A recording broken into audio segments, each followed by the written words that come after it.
Assalamualaikum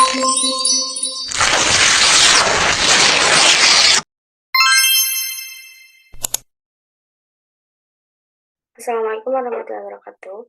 Saya Surasawara Rasida dengan NPM 22.302. Dalam ujian tengah semester ini, saya akan menjelaskan tentang sistem hukum Eropa kontinental. Sebelum memasuki sistem hukum Eropa kontinental, saya akan menjelaskan terlebih dahulu apa itu sistem hukum. Hukum sebagai suatu sistem adalah suatu susunan atau tatanan teratur dari aturan-aturan hidup, di mana keseluruhan bagian atau komponennya berkaitan satu dengan yang lainnya. Kemudian, sistem hukum Eropa kontinental atau civil law adalah suatu sistem hukum dengan ciri-ciri adanya berbagai ketentuan-ketentuan hukum yang dikodifikasi atau dihimpun secara sistematis yang akan ditafsirkan lebih lanjut oleh hakim pada penerapannya. Karakteristik hukum civil law yang pertama. Karakteristik dasar ini dianut mengingat bahwa nilai utama yang merupakan tujuan hukum adalah kepastian hukum.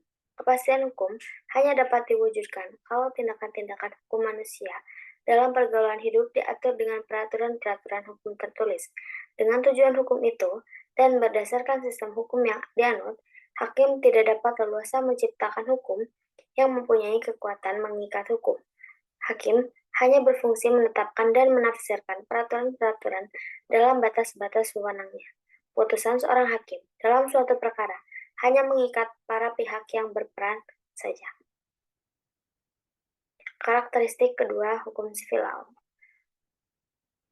Karakteristik kedua pada sistem hukum civil law tidak dapat dilepaskan dari ajaran pemisahan kekuasaan yang mengilhami terjadinya revolusi Prancis. Menurut Paul Schouten, bahwa maksud sesungguhnya perorganisasian organ-organ negara Belanda adalah adanya pemisahan antara kekuasaan pembuatan undang-undang, kekuasaan peradilan, dan sistem kasasi adalah tidak dimungkinkannya kekuasaan yang satu mencampuri urusan kekuasaan lainnya. Penganut sistem civil law memberi keleluasaan yang besar bagi hakim untuk memutuskan perkara tanpa perlu meneladani putusan-putusan hakim terdahulu. Yang menjadi pegangan hakim adalah aturan-aturan yang dibuat oleh parlemen, yaitu undang-undang. Karakteristik hukum civil law yang ketiga. Karakteristik ketiga pada sistem hukum civil law adalah apa yang ditulis oleh Lawrence Friedman disebut sebagai digunakannya sistem inkuisitorial dalam peradilan. Di dalam sistem itu, hakim mempunyai peranan yang besar dalam mengarahkan dan memutuskan perkara. Hakim aktif dalam menemukan fakta dan cermat dalam menilai alat bukti.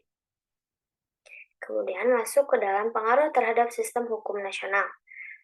Berkembangnya sistem hukum Eropa kontinental di Indonesia sangat berpengaruh terhadap pembangunan sistem hukum nasional.